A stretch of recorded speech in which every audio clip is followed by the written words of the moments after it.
तो finally Putin ने Donetsk और लुहांस्क, जो अब तक सेल्फ प्रोक्लेम्ड रिबेल रिपब्लिक्स हुआ करती थी, उनको इंडिपेंडेंट रिकॉग्नाइज कर दिया है। काफ़ी समय से ही वेस्टर्न वर्ल्ड जो है वो रशिया पर काफ़ी प्रेशर बनाए हुआ था, लेकिन पुतिन के इस कदम के वजह से अब वेस्टर्न वर्ल्ड ने सैंक्शंस लगाने शुरू कर दिए हैं।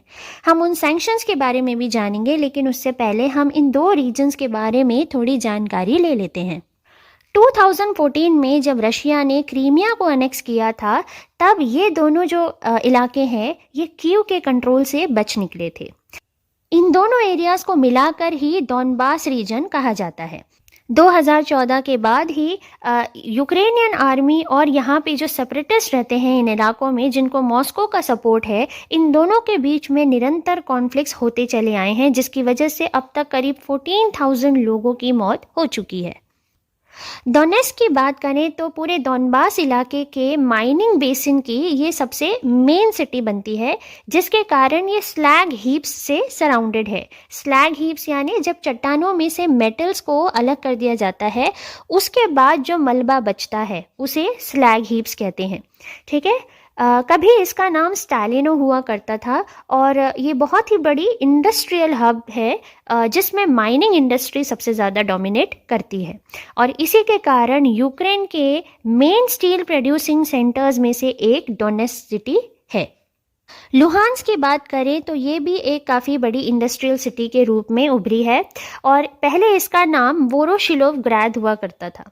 तो ये दोनों इलाके रशियन बॉर्डर के पास आते हैं और ब्लैक सी के नॉर्दर्न बैंक्स पर ये स्थित हैं, जो कि एक वास्ट कोल रिजर्व भी है। अब रशियन लोग यहाँ पे कैसे आए? तो सेकेंड वर्ल्ड वॉर के बाद सोवियत इरा में रशिया ने अपने काफ़ी सारे लोगों को यहाँ पर भेजा था। इसी वजह से बाद में ये लोग वहाँ पर बसने लगे और रशियन स्पीकर्स की फिर यहाँ पर तादाद बढ़ गई। ये दोनों इलाके क्योंकि अपने आप को रिपब्लिक्स घोषित कर चुके हैं, इसीलिए इनको सेंट्रल गवर्नमेंट से भी एक तरीके की ऑटोनॉमी मिली है, जिसके कारण इनके खुद के सेल्फ प्रोक्लेम्ड प्रेसिडेंट्स भी हैं। ठीक है।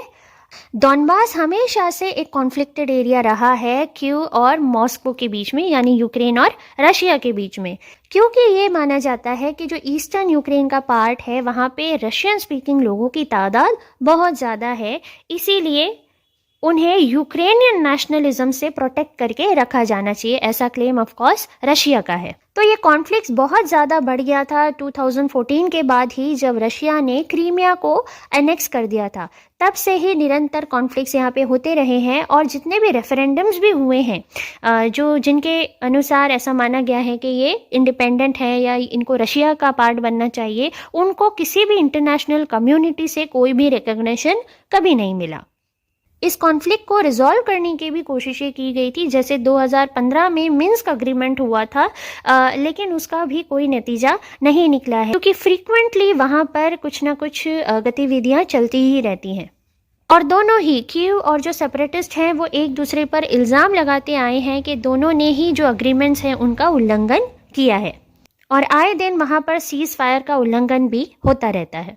अब पूरे वर्ल्ड की अगर हम बात करें तो यूएस इसमें सबसे पहले रेडी ही बैठा था कि जैसे ही रशिया कोई कदम उठाए तो हम तुरंत सैंक्शंस लगा दें। तो उन्होंने यूएस के द्वारा रशिया में किसी भी तरीके की न्यू इन्वेस्टमेंट या ट्रेड या ऐसी कोई भी फाइनेंसिंग जो यूएस पर्सन के द्वारा की जाती थी रशिया में, इन सब चीज़ों पर प्रोहिबिशन लगा दिया है।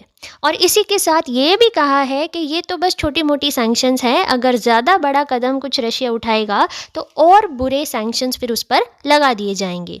इसके अलावा यूएस और ईयू दोनों मिलकर एक स्विफ्ट बैन लगाने पर भी विचार कर रहे हैं। स्विफ्ट बैन जो इंटरनेशनल फाइनेंशियल ट्रांजैक्शंस के लिए काफ़ी ज़रूरी होता है, तो अगर इस पर बैन लगा दिया गया तो रशिया की जो ओवरऑल बैंकिंग सिस्टम है वो बहुत बुरी तरीके से प्रभावित हो जाएगी। इसके अलावा जर्मनी ने नॉर्थ स्ट्रीम की जो गैस पाइपलाइन है जो रशिया को जर्मनी से कनेक्ट करती है वाया बाल्टिक सी, उस पर भी रोक लगाने की बात की है, जबकि ये $11 बिलियन का प्रोजेक्ट है। तो सैंक्शंस लगाने की बात जितनी इजीली कही जा रही है, उतना ही प्रैक्टिकली इसको इम्प्लीमेंट करना बहुत मुश्किल है, क्योंकि रशिया आज के समय में बहुत ही पावरफुल भी है, और इतना इजीली आप उसको प्रेशराइज करके सैंक्शंस लगाएंगे वो थोड़ी सी मुश्किल बात लगती है। इसके अलावा और जो कंट्रीज़ हैं जिन्होंने इसका बहुत ही विरोध किया है पुतिन के इस कदम का, उसमें फ्रांस शामिल है। इमानुएल मैक्रोन ने भी ये कहा है कि ये कदम रशिया के कमिटमेंट्स के खिलाफ है। इसके अलावा UN secretary general Antonio Guterres ने भी ये कहा है कि ये सीधे सीधे यूक्रेन की टेरिटोरियल इंटीग्रिटी और सोवरेनिटी पर एक हमला है। जापान ने भी इसका बहुत ही कड़ा विरोध किया है। अब हम अगर देखें चाइना का क्या स्टैंड है, तो चाइना ने किसी की भी साइड तो नहीं ली है, लेकिन ये कहा है कि टेंशन्स जो है बढ़ जाएं, ऐसा कोई भी कदम नहीं उठाना चाहिए। और उसके साथ ये भी कहा कि ये जो सिचुएशन आज बनी है यूक्रेन में, ये कॉम्प्लेक्स फैक्टर्स का रिजल्ट है। तो सीधे तरीके से तो कुछ नहीं कहा, लेकिन ऑफ कोर्स आज के समय में चाइना रशिया का क्लोजेस्ट एलाई है, तो किसी भी सिचुएशन में वो रशिया का साथ तो देगा ही देगा। इसके अलावा हम इंडिया की बात करें तो इंडिया ने एक बैलेंस्ड व्यू रखा है, किसी की भी साइड नहीं ली है, और ये कहा है कि हमें रिस्ट्रेन करना चाहिए किसी भी तरीके के वॉर लाइक सिचुएशंस को क्रिएट करने से। अब रशिया इसमें अकेला नहीं है। रशिया की एक ट्रीटी है, कलेक्टिव सिक्योरिटी ट्रीटी ऑर्गेनाइजेशन। ये उन देशों के साथ है जो सोवियत यूनियन से अलग हुए थे, जिनमें आर्मेनिया, कजाकिस्तान, किर्गिस्तान, तजिकिस्तान और बेलारूस जैसे देश हैं।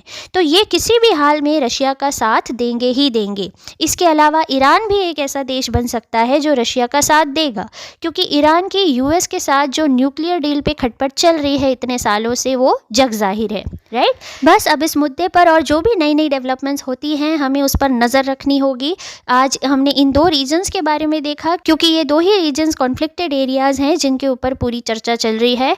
और हमने पूरे वर्ल्ड का एक ऑर्डर देखा कि किसका क्या स्टैंड है।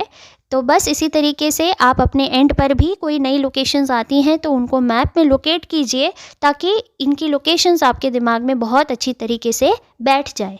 चलिए हम मिलेंगे और नए इश्यूज़ और टॉपिक्स के साथ। जय हिंद।